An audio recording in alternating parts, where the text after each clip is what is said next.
ভাই অনেক গরম পড়ছে, এই গরমের মধ্যে আমার মায় ঘুমাইতে পারে না, এদিকে আবার ফ্যানটাও নষ্ট হয়েছে গা। ভাই ফ্যানটা যদি ঠিক করে দিতেন। ফ্যানটা দেন আমার কাছে, দেখি কি সমস্যা।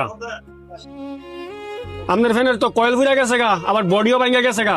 600 টাকা লাগবে এটা ঠিক করলে। কি কোন ভাই, 600 টিয়া দেন না, একটু কম রাখা যায় কিনা? আমি গরিব মানুষ ভাই। আচ্ছা ভাই, আপনি গরিব মানুষ, আপনি বিকালে আইসেন, আমার যতটুকু সম্ভব আমি কমায় রাখবো না। ঠিক আছে ভাই, বিকালে যদি আপনি আমার ফ্যানটা দেন, রাতে আমার মায় এই ফ্যানের নিচে শান্তিতে ঘুমাইতে পারবো। আমি আসি ভাই। আচ্ছা ঠিক আছে ভাই, আপনি যান, বিকালে আইসেন। আচ্ছা ভাই। ভাই আপনি যারা ফ্যানটা ঠিক করে দিতেছেন, হ্যাঁ কি ঠিকঠাক মতো টিয়া দিতে পারবো? কেরে দিতে পারবো না কেরে? তুই কেরে চিনস নাকি? আরে ভাই, হ্যাঁ আমগো পাশের গ্রাম হই থায়, হ্যাঁ হ্যার মাই বাঙ্গাসুরা একটা শুরু ঘরের মধ্যে থায়, হ্যাঁ হ্যার মাই 3 বেলা খাওনি খাইতে পারে না। হ্যাঁ আপনার ফাঙ্কা ঠিক করার বিল দিব কেমনে? আরে মেয়েদি, কি বলস তুই? হ্যাঁ এত গরিব, 3 বেলা ঠিক মতন খাইতে পারে না? দেখতাছেন না ভাই, এটা কোন যুগের ফ্যান? এই যুগে কি এই ফ্যান চলে? তাও আবার বাঙ্গাসুরা গেছে গা। হ্যাঁ তো এই ফ্যানটা ঠিক করাইতো না, হ্যার মাই অসুস্থ বিদায় এই ফ্যানটা ঠিক করাইতেছে, যাতে এই গরমের মাঝে হ্যার মাই একটু শান্তিতে থাকতে পারে।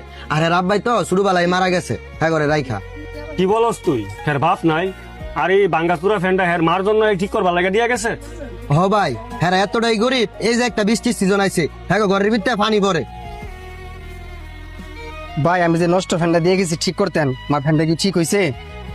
ভাই আপনি যে ফ্যান দিয়ে গেছেন, এটা ঠিক করা কোনোভাবেই সম্ভব না ভাই। এটার ভিতরে কয়েল ফিরে গেছে গা, এটার বডি ভেঙে গেছে গা ভাই। কি কোন ভাই, আমার ফ্যানটা কি কোনোভাবে ঠিক করা সম্ভব না? এই গরমের মধ্যে আমার মারে ফাঁকার নিচে একটু শান্তিতে ঘুম পাড়াইতে পারবো না?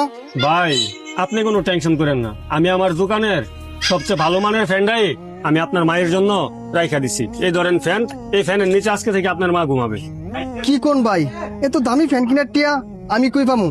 আমার নষ্ট ফ্যান ঠিক করার লাগে কিন্তু আমি অনেক কষ্ট মষ্ট কইরা 500 টিয়া জোগাড় করছি।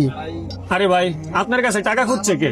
টাকা দেওয়া লাগবে না, এই ফ্যানটা আমি আমার পক্ষ থেকে আপনার আম্মার জন্য উপহার দিলাম। আপনার মা কোনটা আর আমার মা কোনটা? মা তো মাই হয়। কি কোন ভাই, আপনি সত্যি কইতেছেন এই ফ্যানের টাকা দেওয়া লাগতো না?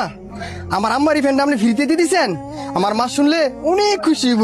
হ্যাঁ ভাই, এই ফ্যানের টাকা দেওয়া লাগবে না, এই ফ্যানের নিচে একজন মা ঘুমাবে। এই ফ্যানের টাকা আমি কিভাবে রাখি আপনি বলেন, আপনি জানেন। ভাই আপনার অনেক ধন্যবাদ, আমার আম্মায় নামাজ পড়া আমি লাগি দোয়া করবো।